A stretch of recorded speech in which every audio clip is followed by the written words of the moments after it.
Bismillahirrahmanirrahim, dear student. In today's video, we will discuss Quick Check 3.4 and 3.5. आज हम Quick Check के questions discuss करेंगे 3.4 and 3.5. तो Quick Check 3.4 पर आते हैं. तो first question है, can you explain why carbon monoxide has rebel movement but carbon dioxide does not have any? यानी कि carbon monoxide dipole movement show करता है लेकिन carbon dioxide की कोई dipole movement नहीं होती. तो ऐसा क्यों होता है? तो अब आते हैं अपने आंसर की तरफ। तो कार्बन मोनोऑक्साइड के केस में क्या होता है कि एक एलिमेंट कार्बन होता है एंड एक होता है ऑक्सीजन। तो इसमें जो ऑक्सीजन है वो ज़्यादा इलेक्ट्रोनेगेटिव है as compare to the carbon atom. तो ऑक्सीजन क्या कहता है, ये इलेक्ट्रॉन्स को जब शेयरिंग होती है इलेक्ट्रॉन्स की, तो ये शेयर इलेक्ट्रॉन्स को अपनी तरफ पुल करता है स्ट्रांगली। जिससे क्या होता है कि ऑक्सीजन जो कि इलेक्ट्रॉन्स को अपनी तरफ अट्रैक्ट कर रहा है, तो इस पर नेगेटिव चार्ज आ जाता है। एंड जो कार्बन है जो अपने इलेक्ट्रॉन्स को दे रहा है उस पे पॉजिटिव चार्ज आ जाता है। तो इससे दो पोल्स क्रिएट हो जाते हैं जिसको डायपोल्स कहते हैं। मींस एक पॉजिटिव पोल है और एक नेगेटिव पोल है। तो that's why carbon monoxide polar होता है एंड वो डायपोल मूवमेंट शो करता है। लेकिन ऑन द अदर हैंड अगर हम कार्बन डाइऑक्साइड को देखें तो ये कोई भी डायपोल मूवमेंट शो नहीं करता। ऐसे क्यों होता है? बिकॉज कार्बन एंड ऑक्सीजन के दरमियान डबल बॉन्ड होता है एंड हर एक कार्बन और ऑक्सीजन के दरमियान डबल बॉन्ड होता है एंड ये पोलर होता है बिकॉज इसका लीनियर स्ट्रक्चर होता है। एंड ये जो दो बॉन्ड्स बनते हैं टू पोलर बॉन्ड्स, ये इक्वल होते हैं एंड ऑपोजिट होते हैं। तो ये क्या करते हैं, ये एक दूसरे के मूवमेंट को डायपोल मूवमेंट को कैंसिल कर देते हैं।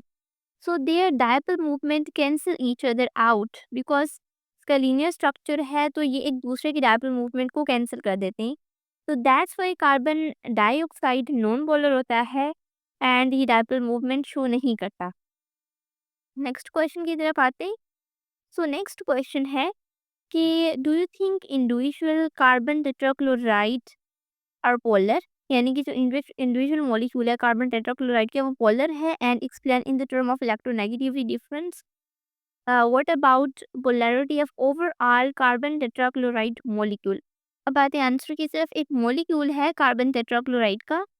सो इसमें क्या होता है कि इसमें जो कार्बन टू क्लोरीन बॉन्ड्स होते हैं, मीन्स एक कार्बन होता है उसके साथ चार बॉन्ड बने होते हैं जिसमें हर एक बॉन्ड के साथ क्लोरीन एटम क्लोरीन का एक मॉलिक्यूल अटैच होता है। तो अब जो कार्बन टेट्राक्लोराइड है इसके साथ चार क्लोरीन के एटम्स क्लोरीन चार क्लोरीन अटैच है जिससे कार्बन टेट्राक्लोराइड का स्ट्रक्चर बनता है। तो अब क्या होता है कि जो हर एक बॉन्ड है ना कार्बन से कार्बन एंड क्लोरीन का, इसमें जो हर एक बॉन्ड है ये पोलर बॉन्ड होता है बिकॉज क्लोरीन ज़्यादा इलेक्ट्रोनेगेटिव है। तो ये क्या करेगी, ये इलेक्ट्रॉन्स को अपनी तरफ पुल करेगी जिससे नेगेटिव साइन आ जाएगा एंड कार्बन अपने इलेक्ट्रॉन्स दे देगा तो उसमें पॉजिटिव चार्ज आ जाएगा। तो यहाँ पर डायपोल्स क्रिएट हो जाते हैं एंड क्लोरीन ज़्यादा इलेक्ट्रोनेगेटिव है, सो दैट्स वाई इस पे नेगेटिव चार्ज आता है।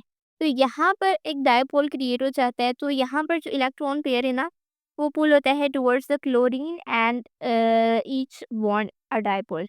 यानी कि हर एक बॉन्ड जो है वो डायपोल बनाता है। लेकिन ओवरऑल जो मॉलिक्यूल है ना कार्बन टेट्राक्लोराइड का, यानी कि चार बॉन्ड्स अटैच होते हैं एंड इन सब के साथ क्लोरीन अटैच होती है।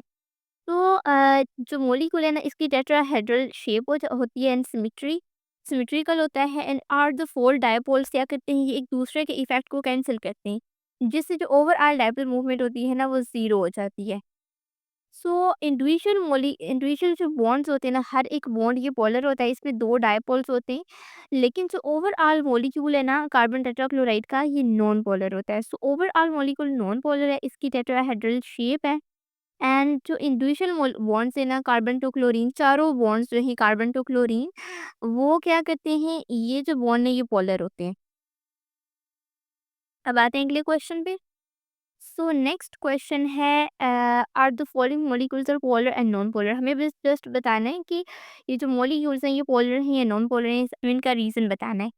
तो अब आते हैं थर्ड क्वेश्चन पे। So first one is hydrogen fluoride. अब हाइड्रोजन एंड फ्लोराइड यहाँ पर दो एलिमेंट्स कंबाइन है। तो यहाँ पे हमें देखना है कि कौन सा एलिमेंट ज़्यादा इलेक्ट्रोनेगेटिव है। तो हाइड्रोजन एंड फ्लोराइड के केस में जो फ्लोरीन है ये ज़्यादा इलेक्ट्रोनेगेटिव है as compare to the hydrogen. So इसमें क्या होगा कि लार्ज इलेक्ट्रोनेगेटिविटी डिफरेंस होगा between H and F because fluorine ज़्यादा इलेक्ट्रोनेगेटिव है। तो यहाँ पे क्या करेगा कि ये इलेक्ट्रॉन्स को अपनी तरफ पुल करेगा एंड जो हाइड्रोजन है ये अपने इलेक्ट्रॉन्स दे देगा। तो हाइड्रोजन में पॉजिटिव चार्ज आ जाएगा एंड फ्लोरीन पे आ जाएगा नेगेटिव चार्ज। यहाँ पर 2 पोल्स क्रिएट हो जाएँगे, एक पॉजिटिव पोल एंड एक नेगेटिव पोल है, मीन्स 2 साइड्स क्रिएट हो जाएँगी, एक पॉजिटिव साइड है एंड एक नेगेटिव साइड है। तो यहाँ पर स्ट्रॉन्ग डायपोल्स क्रिएट हो जाएँगे जिससे जो मॉलिक्यूल है वो ओवरऑल पोलर मॉलिक्यूल हो जा होगा। And next one is chloromethane. इसमें एक मीथेन एंड एक क्लोरीन है, तो क्लोरीन अगर अटैच है तो इस वजह से ये क्या होगा, ये हाईली इलेक्ट्रोनेगेटिव होगा, मीन्स ये अपनी तरफ पुल करेगा, इलेक्ट्रॉन्स को अपनी तरफ खींचेगा। तो क्लोरीन भी क्या करेगा, कार्बन टू क्लोरीन जो बॉन्ड बनेगा वो होगा polar because molecule is not symmetrical, ये मॉलिक्यूल सिमेट्रिकल नहीं है। तो ये पोलर मॉलिक्यूल होगा एंड ये पोलर बॉन्ड्स बनाएगा। नेक्स्ट आ जाता है ऑक्सीजन। ऑक्सीजन में क्या है कि अब यहाँ पर दोनों ऑक्सीजन सेम है, ऑक्सीजन के मॉलिक्यूल में दोनों ऑक्सीजन के एटम्स सेम है, दोनों सेम ही एलिमेंट है। तो अब यहाँ पे क्या होगा कि जब दोनों सेम है तो मतलब दोनों की इलेक्ट्रोनेगेटिविटी भी सेम होगी एंड दोनों एक दूसरे को इलेक्ट्रॉन्स एक दूसरे से सेम इक्वली पुल करेंगे। तो यहाँ पर कोई भी इलेक्ट्रोनेगेटिविटी का डिफरेंस नहीं होगा एंड जो मॉलिक्यूल है वो नॉन पोलर मॉलिक्यूल होगा बिकॉज इलेक्ट्रोनेगेटिविटी का डिफरेंस होगा ही नहीं क्योंकि दोनों सेम मॉलिक्यूल्स हैं एंड वो दोनों क्या करेंगे, सेम अमाउंट में इलेक्ट्रॉन्स को अपनी तरफ अट्रैक्ट करेंगे। तो इलेक्ट्रोनेगेटिविटी डिफरेंस बिल्कुल नहीं होगा एंड मॉलिक्यूल ओवरऑल जो मॉलिक्यूल है वो पूरा नॉन पोलर होगा। हाइड्रोजन सल्फाइड के केस में क्या होता है, इसकी बैंड शेप होती है एंड ये वाटर के जैसा इसका स्ट्रक्चर होता है, लेकिन इसमें क्या होता है कि जो सल्फर है ना वो ज़्यादा इलेक्ट्रोनेगेटिव होते हैं हाइड्रोजन से ज़्यादा इलेक्ट्रोनेगेटिविटी शो करता है सल्फर। एंड सल्फर क्या कहते हैं कि ये इलेक्ट्रॉन्स को ना अपनी तरफ पुल करता है as compare to the hydrogen and hydrogen दे देता है। तो यहाँ पर भी 2 पोल्स क्रिएट हो जाते हैं एंड जो मॉलिक्यूल होता है वो ओवरऑल पोलर मॉलिक्यूल हो जाता है। इसके बाद आ जाते हैं नेक्स्ट क्वेश्चन भी क्विक चेक 3.5।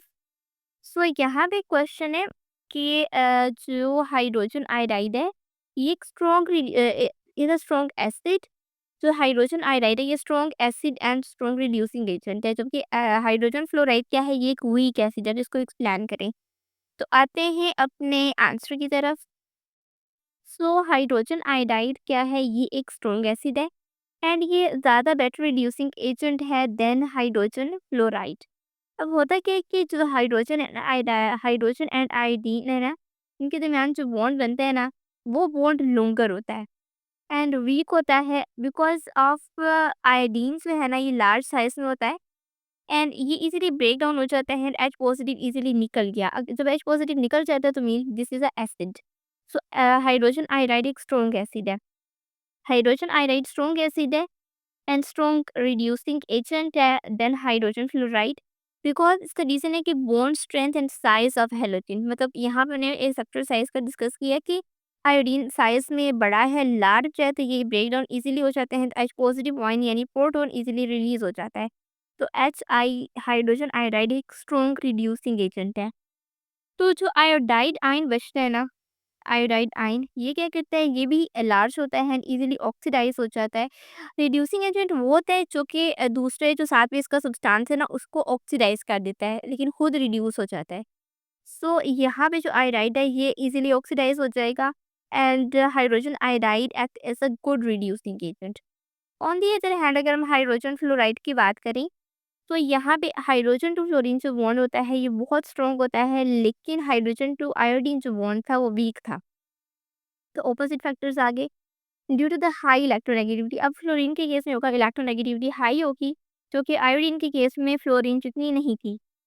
तो इलेक्ट्रोनेगेटिविटी जो है वो भी ज़्यादा होगी एंड फ्लोरीन का साइज़ स्मॉल होगा, जबकि आयोडीन का साइज़ बड़ा था। तो इस वजह से ये इजीली ब्रेक डाउन नहीं होगा एंड जो इजीली चूँकि ब्रेक डाउन नहीं होगा तो making HF hydrogen fluoride a weak acid and poor reducing agent. तो जब ये इजीली टूटेगा नहीं यानी H positive ion easily release नहीं होगा तो मतलब ये एक वीक एसिड है एंड एक पुअर रिड्यूसिंग एजेंट है। नेक्स्ट स्लाइड पर आते हैं, नेक्स्ट क्वेश्चन पे। So acetylene is more stable than ethene. Acetylene ज़्यादा स्टेबल है इथीन से because of nature of hybrid orbitals. Acetylene and ethylene के बीच में एसिटाइलिन ज़्यादा स्टेबल है बिकॉज उसकी नेचर ऑफ हाइब्रिड ऑर्बिटल्स की वजह से। तो एसिटाइलिन में क्या होता है कि हर एक कार्बन जो है ना वो sp हाइब्रिडाइज्ड होता है। इथाइलिन के केस में जो कार्बन होता है वो sp हाइब्रिडाइज होता है, लेकिन इथीन के केस में sp2 हाइब्रिडाइज होता है हर एक कार्बन। तो the sp orbital has 50% s character. तो sp ऑर्बिटल्स होते हैं ना, इसमें 50% करेक्टर s का करेक्टर होता है एंड 50% p का होता है। लेकिन अगर हम sp2 की बात करें तो 33% s करेक्टर होता है एंड रिमेनिंग करेक्टर p होता है बिकॉज p दो हैं, 2p एंड 1s। सो 33% जो है वो s करेक्टर होता है, which means electrons are held closer to the nucleus। अब जो 50% करेक्टर s का करेक्टर है, इलेक्ट्रॉन्स स्ट्रॉन्गली क्लोज हैं न्यूक्लियस के। लेकिन अगर 33% करेक्टर है तो इलेक्ट्रॉन्स न्यूक्लियस के बहुत ज़्यादा क्लोजर नहीं है, डिस्टेंस पर नहीं। सो दैट्स वाई जो है यहाँ पर क्या होता है कि अगर क्लोजर है न्यूक्लियस से तो जो बॉन्ड है वो शॉर्ट और स्ट्रॉन्ग होता है। लेकिन अगर न्यूक्लियस इलेक्ट्रॉन्स न्यूक्लियस से दूर हैं तो बॉन्ड जो है वो वीक होगा। So acetylene sp character show करता है तो ये ज़्यादा स्टेबल होता है as compare to the ethylene जो कि sp2 करैक्टर शो करता है। तो acetylene is more stable than ethene. हम आते हैं क्विक चेक पे। तो यहाँ पे मैं ऑर्बिटल स्ट्रक्चर्स ड्रा करने हैं वाटर एंड नाइट्रोजन का, and draw the orbital overlap to show the information of fluorine and HF molecule. अब ये दो क्वेश्चन हम डिस्कस करते हैं क्विक चेक 3.6। तो जो वाटर है ना, वाटर के केस में क्या होता है, जो ऑक्सीजन है उसकी इलेक्ट्रॉनिक कॉन्फ़िगरेशन होती है 1s2 2s2 2p4। It's means कि जो वाटर है उसकी sp3 हाइब्रिडाइजेशन होती है and forming the 4sp3 hybridised orbital. Two use for the bonding and hydrogen atom and two remains at the lone pair. Water का ये स्ट्रक्चर होता है कि उसमें 2 हाइड्रोजन होते हैं एंड 1 ऑक्सीजन होता है। तो इसमें क्या होता है, 2 लोन पेयर्स होते हैं। सो 2 इलेक्ट्रॉन्स यूज़ होते हैं बॉन्डिंग के लिए एंड 2 रिमेनिंग जो होते हैं ना वो एज़ अ लोन पेयर होते हैं। लोन पेयर वो होते हैं जो कि बॉन्डिंग में इन्वॉल्व नहीं हो रहे होते, जो सब ऐसे एक्स्ट्रा होते हैं, लेकिन जो बॉन्डिंग में यूज़ हो रहे होते हैं वो बॉन्डिंग इलेक्ट्रॉन्स होते हैं। सो ये एक बेंट शेप स्ट्रक्चर देता है एंड इसके पास 2 लोन पेयर्स होते हैं एंड 2 इलेक्ट्रॉन्स यूज़ होते हैं बॉन्डिंग में। नाइट्रोजन के केस में क्या होता है कि इसकी इलेक्ट्रॉनिक कॉन्फ़िगरेशन होती है 1s2 2s2 and 2p3। So means कि ये ट्रिपल बॉन्ड बनाता है जिसमें एक सिग्मा बॉन्ड होता है जो कि हेड टू हेड ओवरलैप करता है of sp orbital and 2 pi bonds होते हैं जो साइड भी ओवरलैप करते हैं p ऑर्बिटल्स के साथ। 2 बॉन्ड एक बॉन्ड सिग्मा होता है एंड 2 बॉन्ड पाई होते हैं, तो दैट्स व्हाई इसका इस तरह का स्ट्रक्चर बनता है। यानी कि 3 इलेक्ट्रॉन थे इसके लास्ट शेल में एंड वो तीनों इन्वॉल्व हो रहे हैं बॉन्डिंग में। 3 इलेक्ट्रॉन से तीनों इन्वॉल्व हो रहे हैं बॉन्डिंग में, तो 3 यहाँ पर बॉन्ड बनते हैं, इस तरह का कुछ स्ट्रक्चर होता है। एंड जो नाइट्रोजन है ना ये एक स्ट्रॉन्ग ट्रिपल बॉन्ड बनाता है जो कि बहुत ज़्यादा स्टेबल होते हैं। उसके बाद आते हैं नेक्स्ट क्वेश्चन पे। ओके, नेक्स्ट क्वेश्चन है फ्लोरीन का एक मॉलिक्यूल होता है। फ्लोरीन में क्या होता है कि हर एक फ्लोरीन के मॉलिक्यूल में fluorine atom has 1 unpaired electron in a p orbital. अब जो p ऑर्बिटल है ना उसमें एक अनपेयर इलेक्ट्रॉन होता है फ्लोरीन के केस में। तो जब 2 p ऑर्बिटल्स ओवरलैप करते हैं हेड ऑन तो इनके दरमियान एक जो है सिंगल सिग्मा बॉन्ड बनता है। यानी कि एक फ्लोरीन के पास भी एक इलेक्ट्रॉन है एंड दूसरे फ्लोरीन के पास भी एक इलेक्ट्रॉन है, तो जब वो आपस में करते हैं ओवरलैप तो उनके दरमियान एक सिंगल सिग्मा बॉन्ड बनता है। अच्छा, अगर सिंगल बॉन्ड है तो वो सिग्मा है एंड अगर 2 या 3 बॉन्ड होंगे तो वो देन पाई बॉन्ड होंगे। ऐसा नहीं होता कि एक ही सिंगल बॉन्ड है और वो पाई बॉन्ड है। अगर एक बॉन्ड है तो वो सिग्मा बॉन्ड होगा। अगला जाता है HF हाइड्रोजन फ्लोराइड। तो इसमें क्या होता है कि हाइड्रोजन के पास जस्ट एक इलेक्ट्रॉन होता है जो कि ये खुशी से किसी भी दूसरे एलिमेंट को दे देता है। फ्लोरीन के पास भी एक अनपेयर इलेक्ट्रॉन होता है। सो फ्लोरीन के पास जो इलेक्ट्रॉन होता है ना अनपेयर, ये 2p ऑर्बिटल में होता है। सो 1s ऑर्बिटल ऑफ हाइड्रोजन जब ये ओवरलैप करता है 2p ऑर्बिटल ऑफ फ्लोरीन तो इन दोनों के दरमियान एक सिंगल सिग्मा बॉन्ड बन जाता है। जैसे कि अब हाइड्रोजन है तो इसने एक सिंगल बॉन्ड बनाया फ्लोरीन के साथ, यानी दोनों ने अपना एक एक इलेक्ट्रॉन दिया जिससे एक सिंगल सिग्मा बॉन्ड बन गया एंड सिंगल सिग्मा बॉन्ड बन गया हाइड्रोजन टू फ्लोरीन।